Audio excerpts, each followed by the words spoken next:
You know, they've been saying this book before they laws of power. They say this book make you a snake.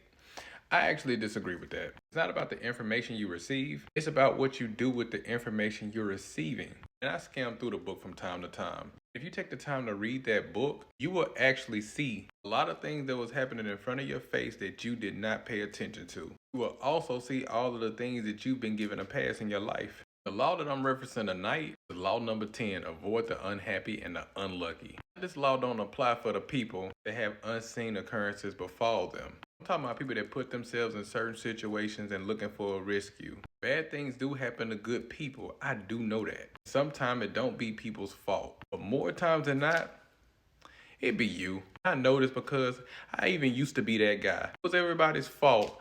Poor me. I had a victim mentality, but that wasn't helping me at all. 9 times out of 10, I'm starting to see that everybody you help out of a certain situation end up going back to the same situation that put them in the situation that they're in right now after you get them out of it. I don't care if these individuals, your brother or sister, I don't care how cool y'all been or whatever. It's okay to say no to these individuals. If they get upset, the hell with them. There's genuine people that actually need your help. And I see nothing wrong with you doing all you can to help those people. I'm talking about the people who literally keep putting themselves in situation and blaming other people for their problems. If you're not responsible for your own actions or can't take accountability, should you even be allowed to make your own decisions in the first place? Some people don't want to be helped. Some people just want to be enabled. Prime example, when you see people like this who pick and choose what help they want to get from you, they want you to help them out of a certain situation. They want you to hear them vent, but they don't want you to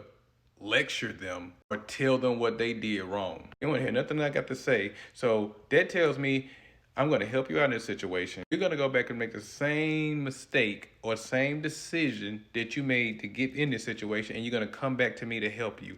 But you don't want to hear my mouth about it. To help you really need somebody going to keep it real with you and telling you that, hey, you put yourself in this situation. Trust me, be the person that eliminate people's excuses, and I guarantee you'll start hearing from them less and less. Good riddance though, because why would I want somebody to be in my life that's not willing to see the proper help? You want me to get you out just for you to run back into that decision making again. That decision making problem.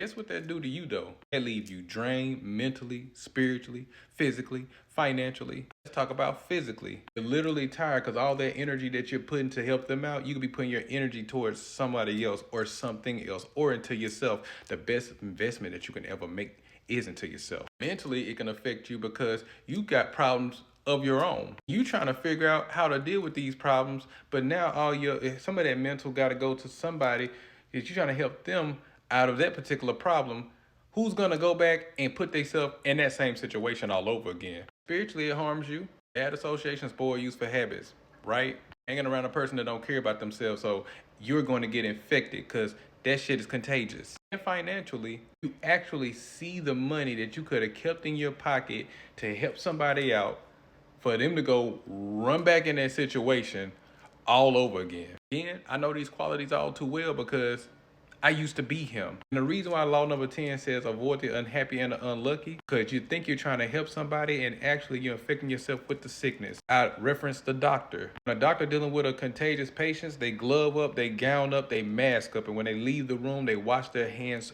thoroughly. Even with helping people, you still got to have a boundary for yourself. Again, this is not saying don't help people who literally need your help. There are people out here who really need your help, and it's not under those type of situations. I'm talking about the people that's constantly putting themselves in situations. You see this, you feel guilty for not helping them because of whatever history y'all have, just for them to put themselves back in the same situation all over again. It's always somebody else's fault. I help a drowning person who's not willing to learn how to swim because they know they're going to get back into those waters again. I'm not drowning with no one.